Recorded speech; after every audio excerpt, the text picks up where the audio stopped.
Beautiful. pretty September. Well, it's exciting coming up. So, nice. November for me, man. First baby. So oh really? yeah, yeah. First as First as well, bro. well. Yeah, yeah, yeah. Yeah. Unreal, congratulations, mate. Yeah, it Yeah. must be the year for it. Yeah, yeah, yeah. No, it's crazy times, man. Yeah. Um, how's training been? Yeah, good. At the moment, we're sort of just doing, building the body back up. Like I sort of went up one, so we're sort of getting the weight back down again to go back to super lightweight, hopefully, and sort of doing like a lot of strength work though, and getting the weight down and a lot of running. Just sort of doing that sort of stuff till we sort of hear what's happening. So yeah, just sort of in maintenance mode, I guess you should call it. Yeah. So nothing's kind of been planned like concrete in terms of fights. Just keeping options open at the moment. No, I mean, yeah, the fight we were looking for was definitely Darragh Foley from Sydney there. Yeah, yeah, So, I yeah. mean, that's the one me and him are both interested in. Like, it's just about sort of getting it over the line now, and Yeah. a lot of things obviously coming to involving happening. Yeah. So, I mean, that's the fight I think that makes sense at the moment for me and him. And Yeah. yeah, hopefully that's something that can be made sort of towards the end of the year. That'll be a good fight too, man. It'll be entertaining. Yeah. I actually got to Definitely. Yeah. I actually got to catch your fight. I think it was the one in Newcastle you fought Brubaker, and that's kind of when I was like, after watching that fight, I was like, man, I would love to have a chat to you because I really enjoyed it. By the way, I thought that was a great performance on your part, man. Cheers. Thank you. Yeah. Yeah, And and sort of, it was our sort of breakthrough fight. Not many people really knew who I was, and mm, sort of just been doing the work behind the scenes for a lot of years. And yes, it was my breakthrough fight and had to make a big statement on that one. And we stepped up a whole weight division and everything for that. So yeah, it was. I was proud of my effort, and we were very happy with the performance. So yeah, because you just said you're super lightweight. So is that generally what you fight at? yeah, I've only ever fought at super lightweight my whole career. I started at super lightweight when I first turned professional, and then that's the first time I've ever stepped up. So yeah. Yeah. So how was it going up in weight for that Rebecca fight? So that would have been super welterweight, yeah? You would have been like 69 or so? It was welter, so it Oh, was it was up one welter, digit, six, I get 66.7. Yeah, 66.7. Yeah, yeah, gotcha. Yeah, yeah, yeah. yeah. Oh look, we've always sort of talked about doing a move up because I sit quite big. Like I walk around at 72 kilos, so cutting to Yeah. 66 didn't seem like it wasn't a drastic jump up to welterweight. And I spar like that super welterweights here up in Queensland. I sparred Dennis Hogan for his fight with Zoo. I sparred Benny Marnie. Like I sparred the previous welterweight champion Benny Kite. Like we're big sparring partners together. So like I've been sparring these bigger boys anyway. So I Yeah. thought I would more than hold my own at that weight. We just sort of didn't want to. I didn't want to put on any excessive weight. Like it wasn't like, okay, let's jump up in weight and put on heaps of muscle or anything like that. It was just, let's just fill into my body a bit more, and instead of draining the body on that last week or two, to get to that weight. So I felt healthy. I felt thick I felt the biggest difference I noticed is I felt healthier throughout training camp. When you get to the end of the week or something and it's the weekend and you need to recover, and when you're making it super lightweight and you get to those last 4 weeks, you're really conscious about when you're eating, and sometimes you might skip nutrition, or you might Yeah, skip yeah, you're yeah. getting down to that last little bit. So it was good for me to sort of feel at my best, feel at my best for that weight. But they definitely hit a lot harder, Yeah, yeah, as you yeah. noticed in that first round. Yeah, yeah, that first round. But you took it like a champ, man. You came back, Yeah, Yeah, I really liked your style as well. yeah, I'm an amateur boxer myself, so I yeah. always watch you guys doing your thing, and then I always, Oh, cool. yeah, yeah. But yeah, like I really enjoyed that fight, just especially the way that which we'll get into, because especially with my platform, I like to kind of dig deeper into the person themselves as opposed to what's going so much in the fight game. Like enough people bug you guys about who you're Yeah. fighting and what's coming on. But tell me a little bit about yourself, man. Like what brought you down this path of boxing, and how did it kind of all start for you?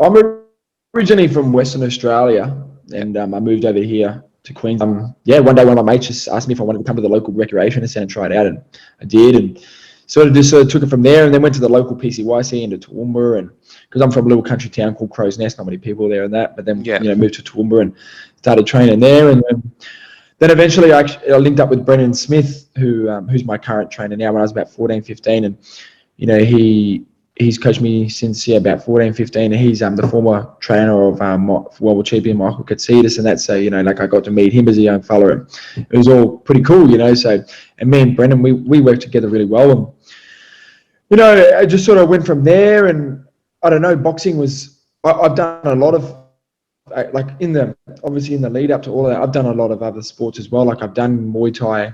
I did a bit of BJJ for a bit. I actually wanted to be an MMA fighter. I was MMA mad. I George St. Pierre. Yeah. All those boys, like Josh Beck, and I wanted to be an MMA fighter, and I used to love it, and I sort of, I don't know, something just sort of made me want to edge towards the boxing more so, and then I was just doing boxing and wrestling, like freestyle wrestling, and it got to the point where I was like, well, if I win the Australian title this year as an amateur, I'll just do the boxing. That's it, nothing else, and I'll put my efforts into that. And then I won the Australian title, so that was pretty much it. And from then on, I just put everything and all my eggs into the one basket. And I don't really know anything else. I don't have a trade. I don't have all I know is boxing. So I moved out of home when I was 17. And I moved into the gym. There's rooms upstairs and a kitchen, and I moved out there when I was 17 and lived in the gym, and just lived off no money and just boxed pretty much and trained, and so it's starting to work out now and doing PTs and at the gym. Yeah. And what was it about? What allowed you? Because obviously it would have been enticing to go down the MMA route as well, right? Especially now with the way MMA is around the world, and just its popularity. What kind of kept you in boxing? What part of it just kept you in boxing? It was just something that felt right at the time, after winning the Australian title, or it definitely felt right.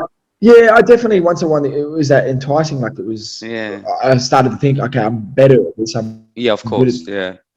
Listen, I guess not many people back then when I was younger, not many people really knew the MMA game as well. The MMA world was nothing really. I was going to say, because some of the didn't have the I guess the sort of people power. Yeah, it didn't have the same amount of people interested in it, and I guess that was sort of a big thing as well. Everyone knows boxing. Boxing's, it's always sort of been that way, and such a purest sport. Yeah, it's been around for ages. Yeah, I guess that was a big thing as well. I wanted to do a sport that everyone knew. Nobody, people say, you say you want to fight, and I guess that was another thing as well. Yeah. And then so just kind of from there on in, you kind of just, I guess, knuckled down and just kept going through the amateur ranks, and then eventually you pro. How long were you an amateur for? I turned professional about 4 weeks after my 18th birthday. So I was about an amateur for maybe 4 years, I think. I had 38 fights. I was fortunate enough, I got to go to England with the Queensland Australian team. We went toured through England, went to Cardiff and Wales and Hull, all that. So that was a really cool trip. We got to have 3 fights there, and it was awesome. It was, those sorts of things are like really, especially as an amateur, going into people's backyards, and it was really good to do as a young person. Yeah, I guess that's one part that just in terms of, even just experience, to be able to experience it as well, right? As a young amateur boxer, being able to go to overseas, somewhere else, different environment, you're kind of, even though you're with a team, you're kind of on your own as well in a way, aren't you? Yeah, it's cool. And did you tell all your mates you're going overseas? Yeah, they'll be filthy. Yeah, so that was cool. Yeah, and then pretty much when I had my 18th birthday, we had already planned it, I guess, in the lead up, and I wanted to turn pro, and then the show that we had going on here was 4 weeks after my birthday, so I had my debut then, and sort of just kept going on from there. But like you said, it's never easy as a straight path as everyone sees. There's a lot of bumpy things along the road, and a lot of trials and tribulations and adversity to go through. Like, you know, I said to someone the other night, like, we didn't just fall here. You know, this is years of hard work, and there's still so much further to go. You know, it's like with everyone. If you want to make it to the top, you have to sacrifice a lot of stuff too. What's a typical training schedule like? I've been seeing that you've been doing these sprints. You've been sharing it. I actually screenshotted it. Your little sprint shot. Yeah. Because I was like, I gotta do some sprints. I was like, oh, I'll try it. I'm a fiend for those things. You know, if I see people sharing things, I'm like, why not? You know, like you know, give it a go. But what's a typical training week like for you? Like, do you mix it up with a bit of like strength and conditioning and stuff like that as well, or? Yeah, definitely. So at the moment, it's probably a little bit different to, I guess, camp life, but I'll fill you in like a bit of camp life one. So I guess Monday mornings, I generally do like a hard 3K, just hard 3K in the morning as fast as I can, just short, sharp, just to save the energy for the nighttime. And of a nighttime on a Monday at about 5:30, we do a big session in the gym where we have the amateurs all working together, we have the professionals all working together, and there's about, you know, there's 40 bags in the gym, and we all work distance of the fight. So whatever your distance fight is, we work that on the bag, and you work hard. So, you know, you leave no gas left in the tank for those rounds. So yeah, we warm up with the shadow, all that, and then we do the distance of the fight on the bags with Brendan, our coach. He's walking around and yelling out, and, you know, yelling out instructions or working, you know. So that's good. And then once we finish that, I generally just do a little bit of like body weight strength work. So all my chin ups, my push ups, my sit ups, you know, just go through all that sort of stuff. And then Tuesday morning we have track work. So Tuesday mornings I do sprints on the track. So, you know, one week it'll be 200s or 400s the next week, 800s one week, and then we do a time trial on one of them.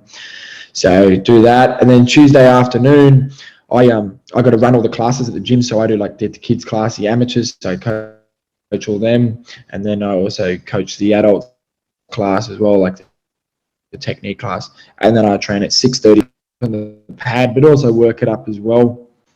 And it also depends as well, like, you know, we're big on, you know, depending on how the body's feeling as well. You know, sometimes you might have 2 big sessions in a row. You can't go 100% every single day. So it's about monitoring. So, you know, those Tuesday pad sessions, depending on how hard we go, is depending on the kind of sparring session we have lined up for the next day. We generally spar on a Wednesday and a Friday. So, I mean, if we've got a fairly hard sparring session lined up in Brizzy where we got to travel away in the morning, we'll go a little bit lighter on the pads and just work a bit more on the technique and what we're going to do in the spar and stuff like that, and depending how many rounds we have. But that's generally what we do, the pad work on Tuesday. Wednesday morning, same sort of thing. If it's a hard spar, I won't do strength work that morning, but if it is, I will. And then I do the sparring Wednesday afternoon. Thursday, same thing. We do the run. I do running in the morning again. Thursday hard, and then pad work again in the afternoon. And then Friday, we do. I generally have Friday morning off and just go for a walk and a loosen, and then spar hard Friday night. And then Saturday morning, I do CrossFit. So I love CrossFit, man. I only got introduced to it probably about a year. Probably actually during COVID. When COVID kicked off, one of my good mates, he introduced me to introduced me to CrossFit. And said, you know, you should come along and give this a try. I think you'd like it. He's like, I think it'll substitute boxing in a huge way. And man, I go to the local CrossFit here at North Street Toowoomba, and I love it, man. It's one of the biggest sessions, but I look forward to it more than anything. You know, it's so good. The training's so different every time, and you know, the atmosphere there, everyone's trying to push harder, and you know, I love that sort of training. And then I generally have the Sunday off. So it's like I did. I've obviously got a place that I go to as well, and that's the one thing. There's such a community feel to it, isn't it? Like you look up and you see everyone else they're going through the same shit you're going through, and that just gets you up, isn't it? And that's the beauty. That's the beauty of CrossFit type of training. It's a different type of mental toughness as well.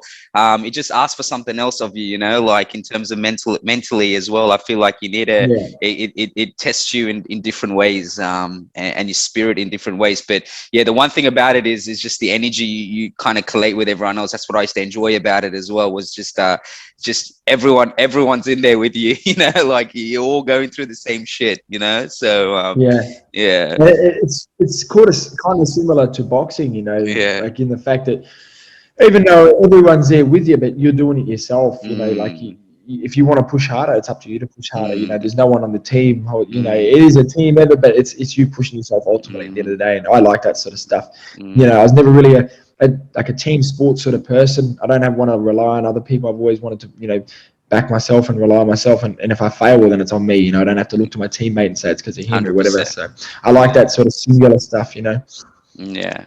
What was you touched on it lightly about just that the opportunity to kind of show people, you know, not so much that you're new on the scene, but that you've been around, and that opportunity you had with Brubaker as well at No Limit. And you know, I'm a big fan of their promotion as well. I'm not really sure what your thoughts are, but when I started seeing them popping up, and I'm actually a good friend of Ricky Colosimo as well from Sydney, who's a welterweight as well. Oh, yeah. So he kind of took me under his wing when I used to do kickboxing, and then I did a bit of boxing, but I'm not kind of doing it for medals and stuff, but I'm just kind of enjoying competing. But Ricky's a very close mate of mine, so that's kind of how I got into the boxing scene, and then you know, just kind of following him and chatting to him, I kind of got a hold of everybody else as well. But I always used to tell him when I started seeing, you know, the Rose Brothers and No Limit coming up, I was like, man, I really like what these guys are doing with their promotion. And then just what it's done for boxing, man. It's just refreshing, you know. It's like the excitement's there, like, you know, main event pay-per-view as well. And it's just, you know, something that I felt like boxing, not so much worldwide, man, but boxing in Australia needed. My big brother, he's a big boxing purist as well. And so, you know, when I told him about it, I'm like, man, you know, boxing's making a comeback in the sense that, you know, fights have always happened. Like, you know, yourself, you've had so many fights, but to finally put it in a platform where the rest of us can see it, and appreciate it as well. I think that's kind of what's really changed. What was that experience like for yourself, man? And then also touching on the fact that first round, you know, you had to face some adversity. So what was that like for you?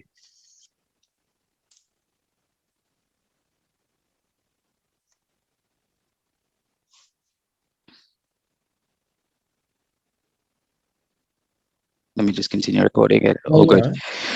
Did you catch my last question at all?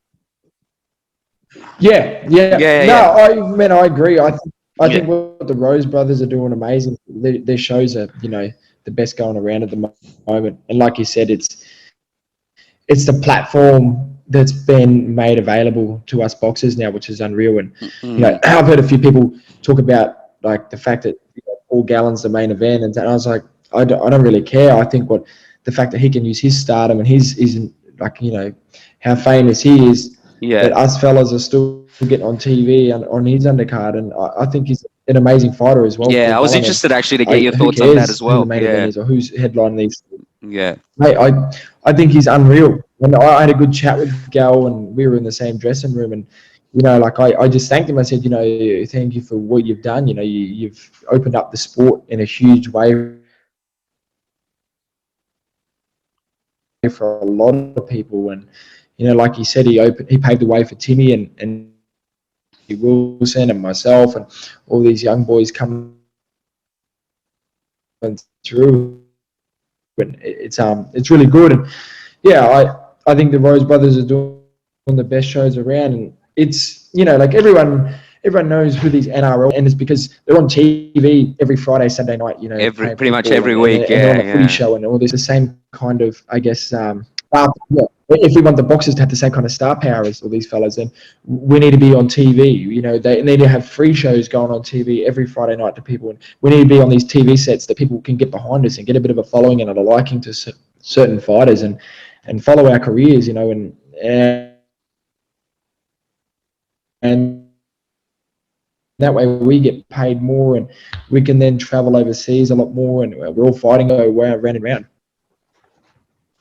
What was I mean, that's exactly. I mean, that's the thing with, I mean, even with Gal, touching on that point with Gal, like and what he's done, like, you know, you can sit there and I guess people can criticize it all they want, but prior to that, it wasn't like it was any better, right? Like, you know, and the fact that now, got a platform, and you got a environment where all you got to do is come in and put on a fight, man, and you can instantly win people over, or bring attention to bring attention to yourself, and that was the beauty, is that and I always say this, I've always said this story to other people as well, is that I know a lot of boxing heads, like purists, that diehard boxing fans, and especially people from like my older brother and etc. And they always used to tell me, like, it's not that they don't want to support or get behind fighters in Australia, but or boxers. Boxers, just like, he goes, man, I just don't know where to go to watch boxing. You know what I mean? Like, I don't know where to go, or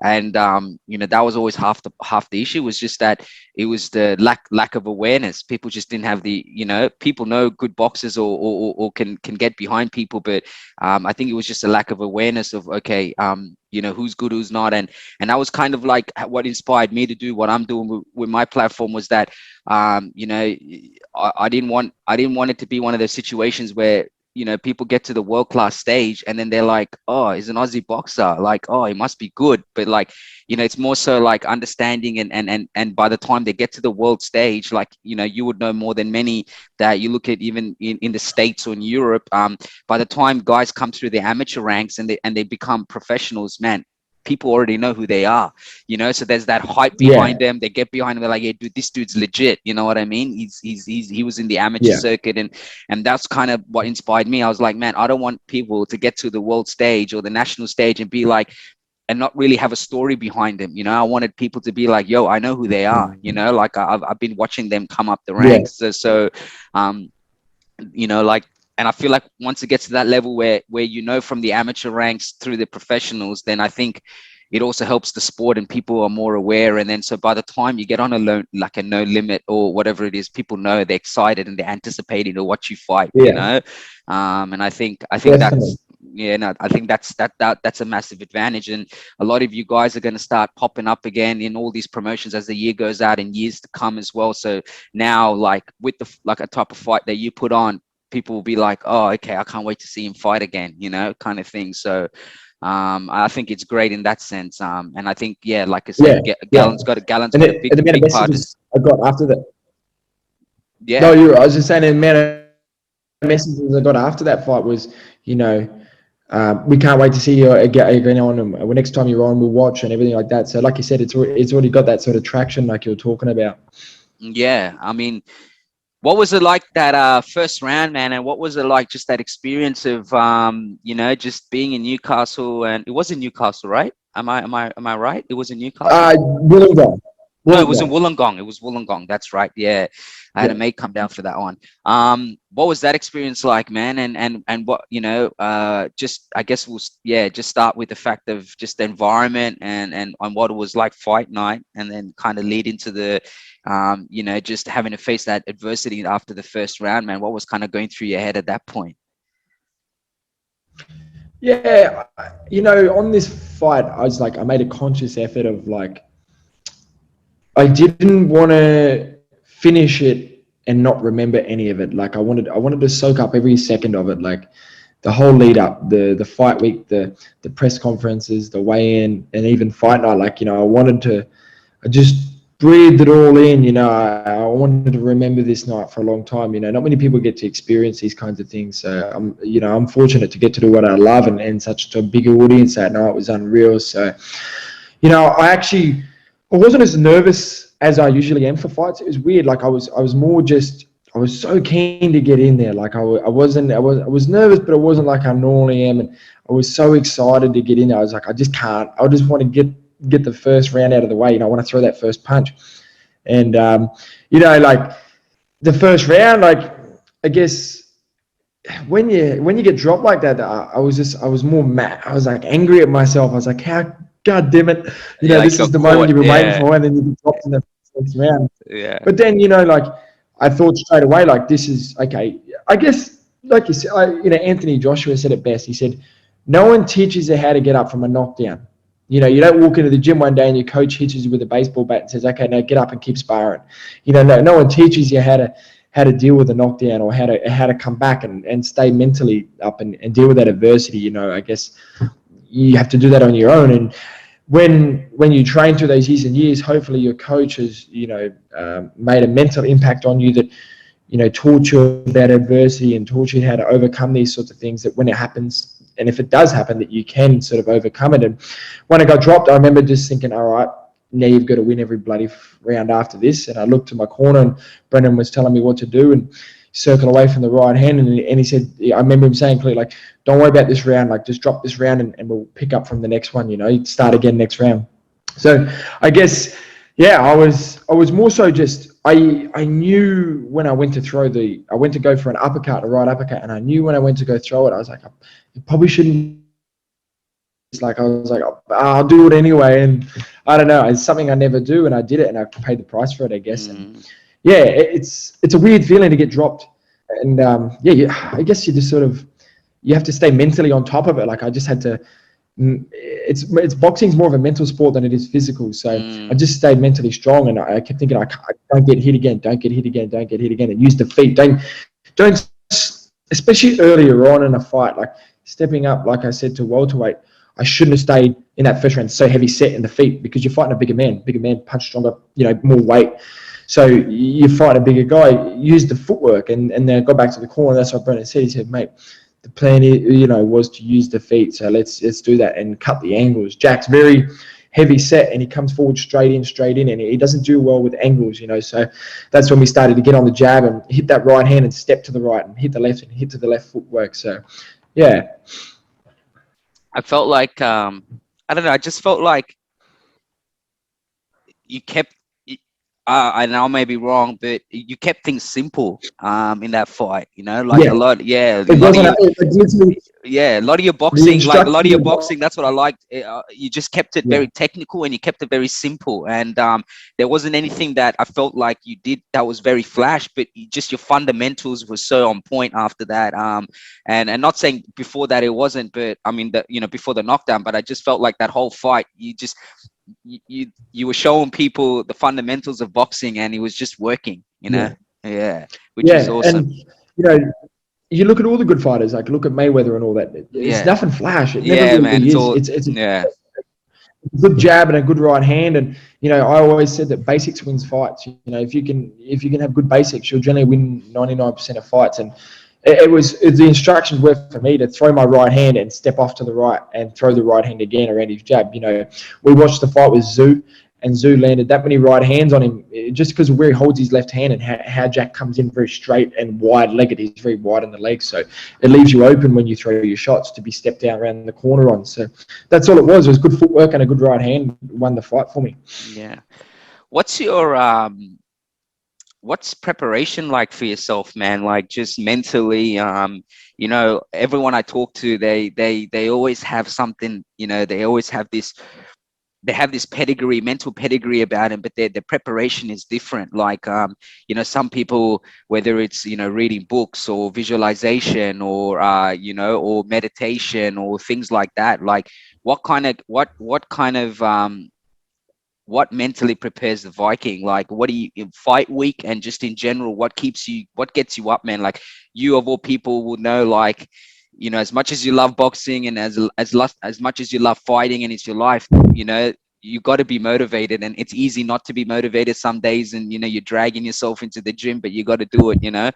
What keeps you up? What keeps you mentally going, and what keeps reminding you that you're on a mission of your own to achieve all these goals that you've kind of set up for yourself. But like, how do you mentally refreshing yourself, and how do you mentally prepare yourself? Yeah, like I said, I don't really know anything else. So this is all I've done, and I'm like, well, I kind of have to make this work, I've dreamt about this since I was a kid, and so I guess I'm the type of person where I like a good 10, 12-week training camp, and the person that I change and become during the training camp, each week I feel myself getting better and stronger, and I believe in myself more and more, and work on the game plan more and more. And I'm definitely one that likes that training camp time, that good 10-week camp, to really build myself into the person I need to be to win that fight. And I've always said, man, like when I'm out of training camp, I don't like the person I am. You know, I'm not as dedicated. I'm not in the gym every day or anything like that. So I know I'm a better person when I'm in the gym. I've, you know, as of late, as I've gotten older, it's sort of just, I guess, of shifting that mindset of trying to be an athlete more so every day than just around training camp, I guess. And because, like I said, I like the person I am when I'm in training camp, and I feel better, I feel healthier, and I feel like I'm improving every single day, and not just through that training camp, I guess. But man, I guess now also too, like I got a baby on the way as well, so, and my family, so it becomes bigger than yourself as well, to, I guess, support your family as well. And if I don't sort of have an income from anywhere else, this is where I got to make it happen. And like it's for me, it's pride as well, and it's proving everyone else wrong.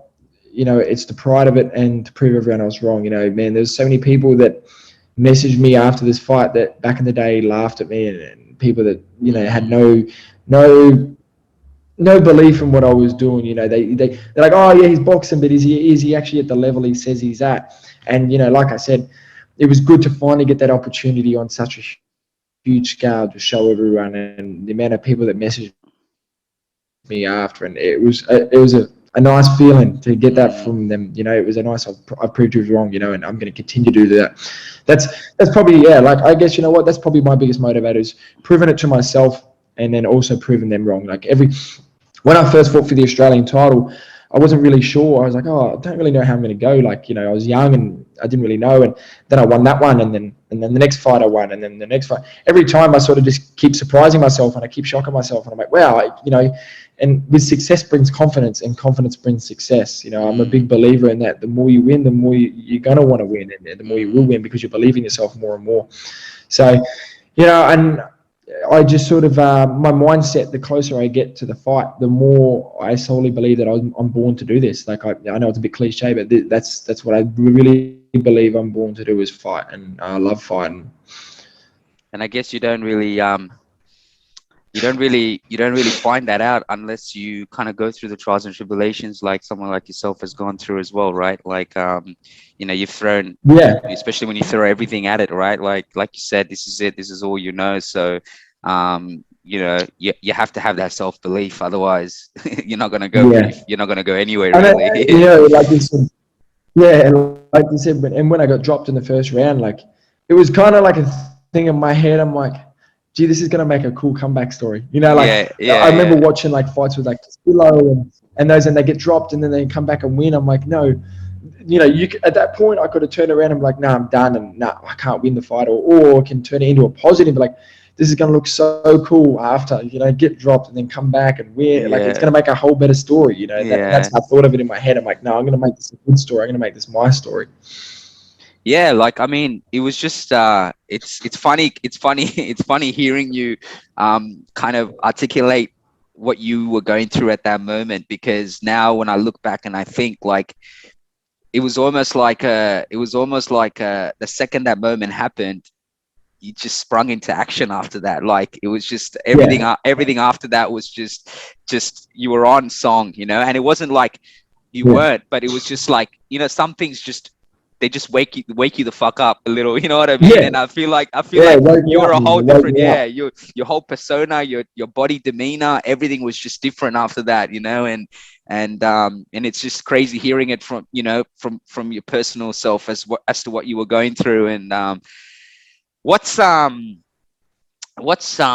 like, do you have a, like, with diet and stuff like that, do you have someone that advises you, or is it something that you trust upon yourself, that in terms of being able to prepare yourself, like, through nutrition? I've always sort of been a person of, I just sort of done it myself, and I know, and then it's, people always ask me, oh, what do you do for diet? What do you do? And I'm like, people, you know what's right things to eat, and you know what's not the right things to eat, I guess. It's not hard. Like, if you think you probably shouldn't be eating it, you probably shouldn't be eating it. It's generally that simple, you know. Like, it's not that hard. If you're questioning, like, should I be having this? And I'm like, well, you probably shouldn't be having it. But I'm also I do have little sweets here and there, man. I'm a sucker for a sticky date pudding and that, and I don't mind a beer here and there as well. But you know, I think I do need a bit of, I guess, not a blowout, but you need that like, yeah, I don't know what the word is, but I need that little bit there so I don't go insane. You know, if I'm Yeah, too yeah, yeah, regimented or I'm too hard on myself, then it will go to shit. You know, so yeah. I need that little bit of pudding here and there. And I think you can't be too hard on yourself, and you can't be too strict. So because you do need to have those little things here and there that keep you sane. Otherwise, it's like prison camp. You know. Yeah, it's such a false.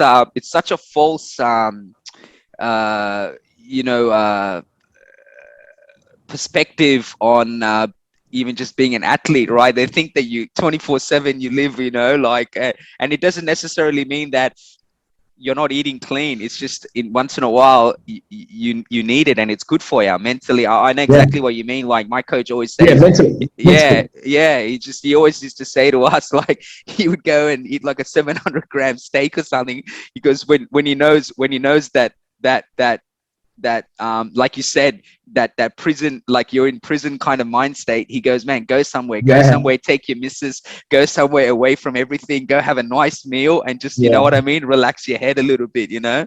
So it's so good Yeah. to hear Yeah. you, For it's sure. so good to hear you say that, because I've heard it before as well. So you know, it just shows that there's a commonality with that. But yeah, it's such a false perspective on just you know, everyone just thinks, man, like all you eat is rabbit food, you know, like, and that's Yeah. it, kind of I thing. Yeah. mean, I remember after Lopez, he fought after he fought. I think it was Richie Comey. I think, and he won the world title for the first time. And he said after the fight, he's like, you know, people think us fighters and athletes are just robots, and this is all we do. He said, but you know, we're human too, and we have feelings, and we need some downtime as well. And he's like, I'm going to take some time off after this fight and enjoy it with my missus. And yeah, you can just see that he'd achieved what he achieved, and he won that world title. And he's like, he could sort of take a breath, you know. It looked like he's like, Yeah. I'm taking a breath now, you know, and that's how it feels for me after a fight. Sometimes, you know, you train after a fight. It's sometimes not even winning the fight. It's that release of relief. You know, you've spent 12 weeks dreaming about this bloke, him beating you, you beating him, and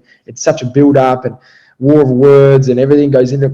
And then after it's done, it's like, oh, how good's that? Like, it's over. I can relax for a couple of weeks. You know, it's nice to have that downtime then, and you know, you miss out on so many things in the lead up to a fight. Like you said, like it is a little bit like prison camp. You know, you don't go to birthdays, you don't do this, you don't do that. You know, so it's good after to go away and spend a bit of time with the missus or the family and go out, see. You know, my mum and dad have a property, and it's good to go out there and see them and spend some nights out there and play some pool and have a few beers with my brother. And it's just nice to do those sorts of things, you know, that you don't usually, or you can't do when you're in camp, because you're 6 days a week. And each time you finish your session, you're thinking about the next session. So you're like, okay, I can't go here because I need to recover and I need to put 100% into this session. And you just don't get to do things that normal people do. And I guess people don't sort of understand that. And then there's also the perspective of when you have an opponent pull out. I guess that's the hard part. The hard part is when an opponent pulls out, when you've sacrificed 10 weeks of your life, and then you get nothing out of it. You're like, far out, man, I missed out on so much to have nothing at the end of it to show for it. I guess you don't get to fight, you don't get to do anything. You got to miss out on so many family things, I guess, that are important, and then there was nothing to show for it at the end. That's disheartening when a fighter pulls out. Because mentally in itself, like I always try to explain it something, like sometimes I always feel that there's like mentally there's no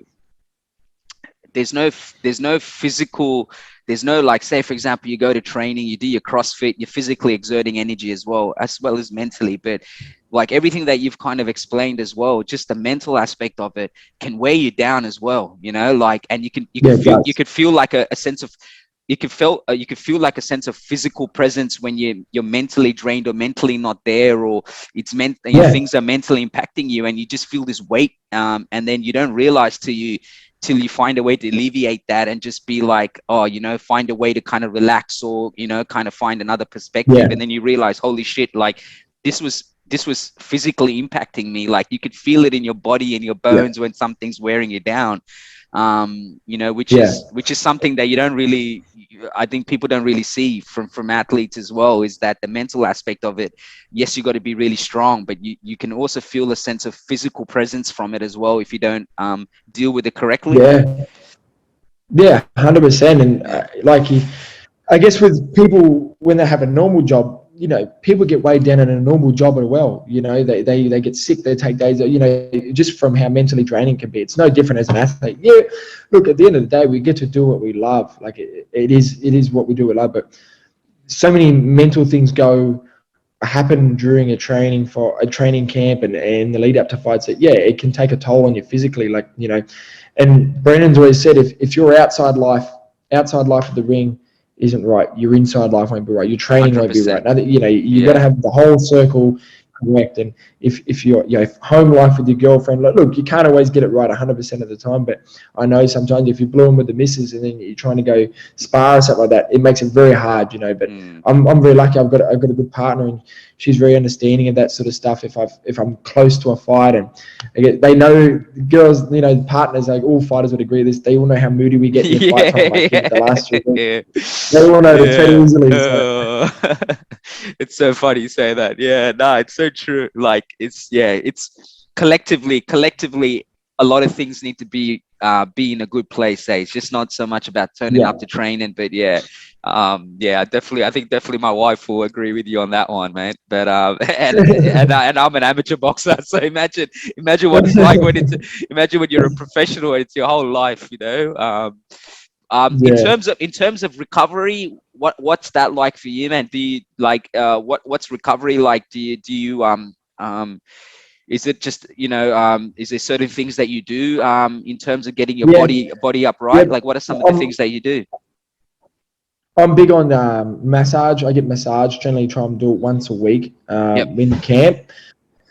And then I'm also big on sauna. Like, I love saunas. I think saunas are unreal, and the benefits they have on it, not just athletes, but the benefits that saunas have on like general people and the general health of your well-being and your like, man, saunas are unreal. If people are unsure, you know, they should do some research on like heat shock proteins and stuff like that, and have a bit of a look up on it. But man, you feel unbelievable. You'll sleep better. Your recovery is better and everything. So that's one that people can look into. And also, you know, recovery for me too is we gauge it off how we're feeling as well. You know, Brendan will say, mate, you look a bit drained today, and maybe tomorrow we might have a day off, or maybe here we might have a lighter one, or so those sorts of things. But mainly it's just massage, sauna, and occasionally I'll go and I'll do like a salt bath or something like that, like a magnesium bath at the city cave or something where you're floating that. What's with the frequency of like saunas? Like, how do you tend to do it? Like, do you just do it during training camp? Sorry, do you just do it like at the end of the week or something like that, or? Yes. So I try not to do it before a spar or anything like that, so I'm not too dehydrated or can't get everything back in. But generally I like it on a Friday night or something like that. I'll have one, or even a Tuesday after a pad session, maybe sometimes if we're not going too hard the next day. And I generally try to just do half an hour straight, and then that's it. And then I jump in the cold pool after and freshen up a bit. But it's, no matter how many times I do it, the last 10 minutes, man, it hurts. And I don't know if you know, if you follow Joe Rogan and that, but Joe Rogan always talks about like the push at the last. He does them as well. It never gets any easier. That last 5 minutes is just like hell, but the difference you feel after, you just feel amazing after a sauna. I just got to experience infrared sauna for the first time. So I've always gone to the other saunas, the normal ones, you know, but I got to experience an infrared. I go to a place not too far from where I live, so it's like a recovery center. So it's got, you know, the Normatec suits and cryotherapy and pretty much everything you kind of dream of when it comes to recovery. But but I remember I was in the infrared sauna, and it's so funny, like everything goes quick up till about that last 10-15 minutes where you're like, okay, now you know you got to dig deep to get through it, you know. So you have to mentally push through it. It's a mental training in itself, but but I don't know about you, but I hate the cold. I hate cryotherapy. I hate ice baths, man. I'm not too cold. Well, I thought I hated cryotherapy till I did hot and cold baths, and it's like it's got salt in it, but it's tailor-made to a certain temperature, but you got to hop off the cold and go to the hot, and then from hot to cold, and you got to do it like you go like 2 minute, 3 minutes, then you go 3 minute, 4 minute, something like that, and you got to just keep doing I it. hate the cold. Oh, bro, I got into the cold and I was like, fuck this. And I took my missus with me. This is before, like, obviously she's pregnant and stuff, and she just jumped in the cold once and then said, nah, I'm going to stay in the hot. And well, I was just, and I was just jumping. But man, it was just got freezing cold. And I was like, you know what? At least with cryotherapy, you're in there for 3 minutes and you're out. But this thing was for 60 minutes and I had to just keep going between the both. But the cold was just so cold. And yeah, it's especially now with winter, it's probably harder. But yeah, sauna is just so much more better in that sense on your body and just, you know, generally, feeling better. But I would dare say weather's probably generally warm in Toowoomba. Is that right? Or does it get a bit cold as well? Man, Toowoomba's known for its cold. Oh, is it? Okay. Like it was negative. It was negative. It's oh shit. Here. Okay. It's fair enough. Freezing. Like it's better because we're right up on a hill, so we're pretty high up in Toowoomba. And compared to like the coast and stuff like that, I think we're like 700 meters up here or something like that. So it's quite chilly. Yeah, it would get cold. It's snowing. Yeah, it's snowing only like 4 hours away at the moment, and sometimes it's like the place only like 2.5 hours away. It snows, so it gets pretty cold. Not a fan when we have to do those 5 a.m. runs. Anyway, it sucks. Yeah, damn. But what's kind of set for you, bro? What's kind of like you know when you think the next couple of years is just putting your head down, trying to fight the best fights and keep kind of climbing up the ranks? Is that what's kind of set for you in terms of short-term goals? Or yeah, it's like, to me, I think I'll get one more fight in for this year, which sucks a bit, like, you know, because I had a bit of a late start to the year. It was meant to be March, and it got pushed back to April, and then now with the bub and having to restart like training and that. So, you know, I'd like to get one more back in for this year, and then hopefully, you know, one more here next year as well.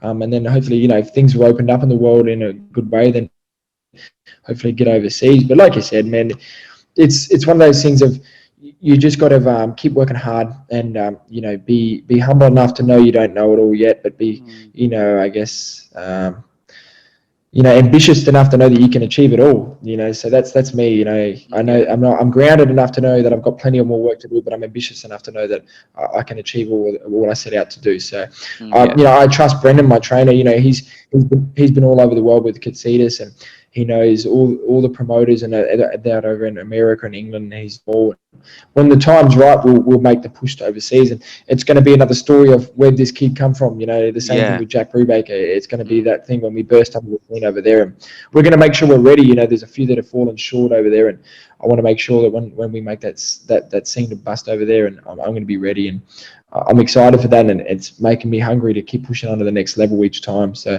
you know, it was really good. Like, I guess everyone's seen, Jack was talking about me like, oh, I've only fought in Toowoomba and I'm knocking out these dwarfs in Toowoomba, and not many people know, you know.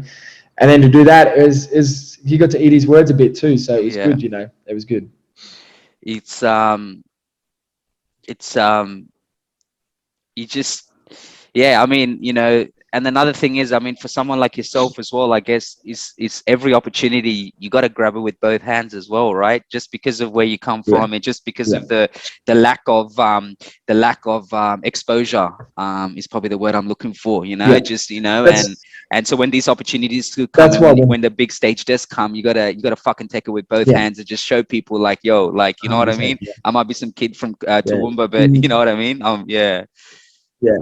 And it was like that when I got offered the Jack Brubaker fight at welterweight. You know, Brendan was, you know, he was saying, do you want it? And, you know, I thought about it. I'm like, you know, moving up to welter, Jack goes all right, you know, and obviously going down to his backyard, the judges and everything like that. And I was like, you know what, though, I'd rather look back on this point of my career and not wonder, what if I went down there and beat him, you know, or do you not take this fight? So, you know, and then I was like, no, like this is what I'm in this sport for. This is the sport of kings, you know, this is the sport of opportunity.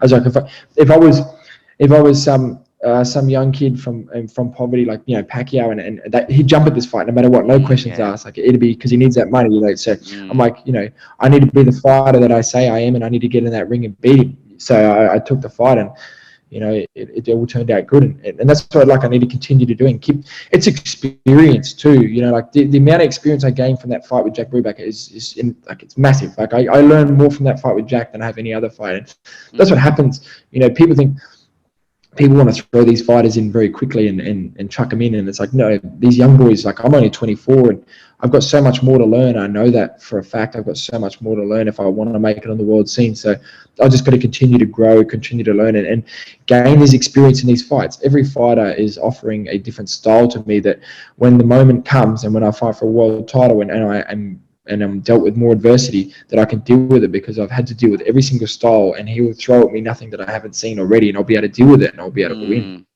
That's the idea, and that's the plan. Yeah, I mean, look, at the end of the day, I think you always have room for improvement and whatever, but that's just part of the journey. Like, you know, sometimes when people say that, like, you know, when you outside, I'm talking outside noise saying, oh yeah, you know, you got to do this, but that's all part of the journey. Like, you know, that's gonna happen naturally.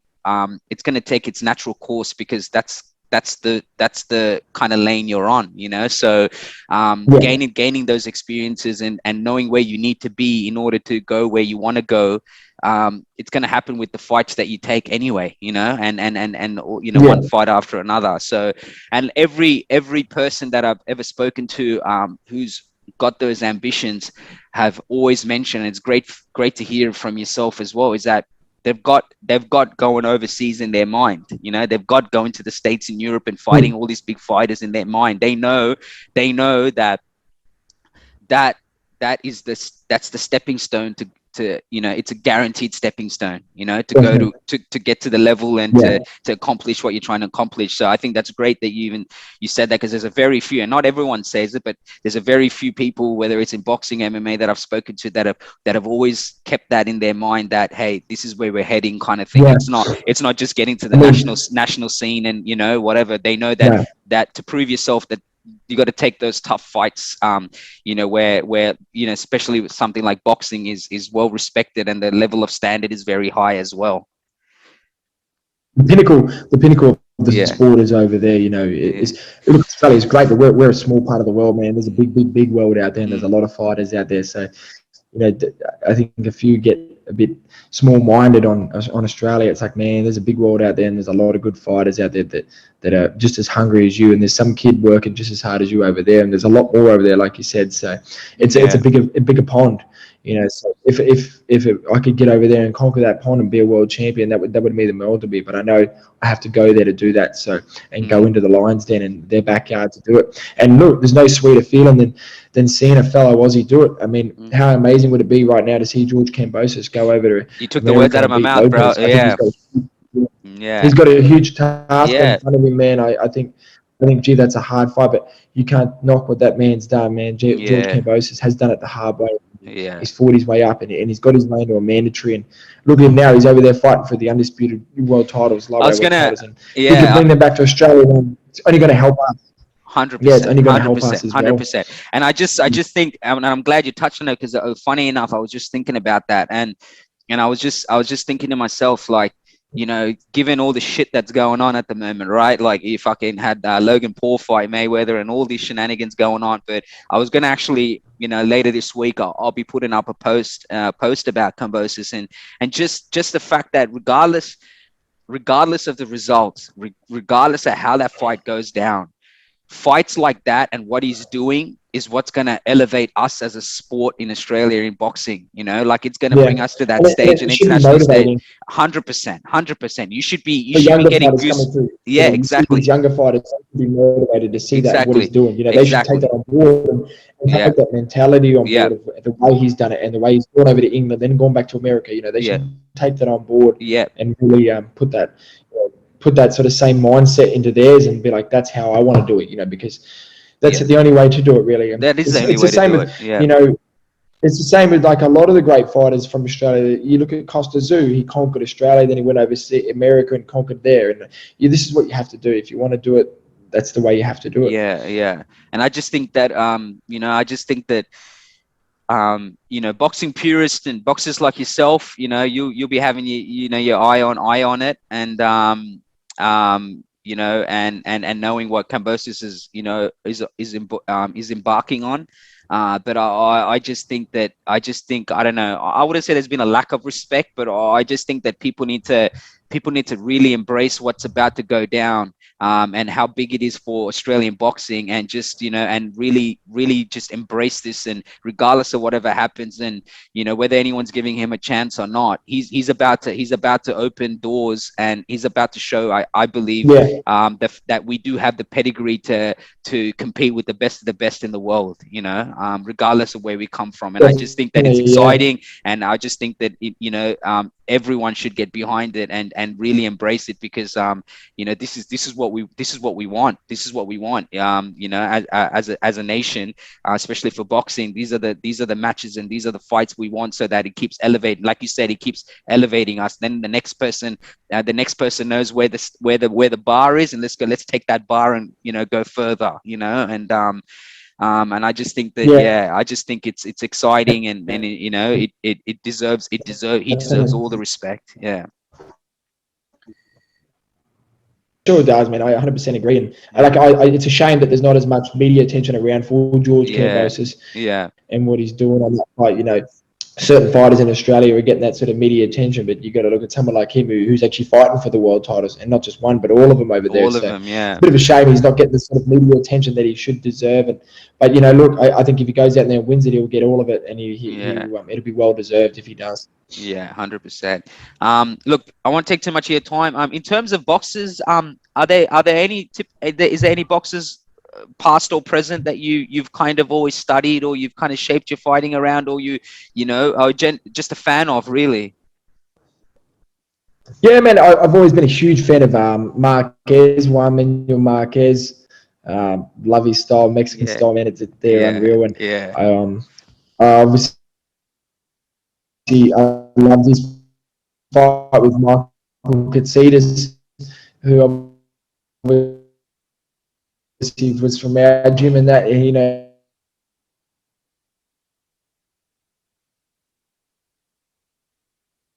I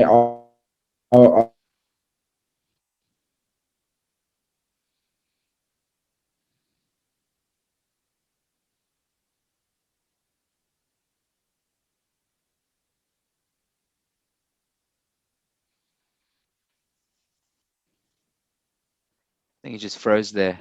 Can you hear me?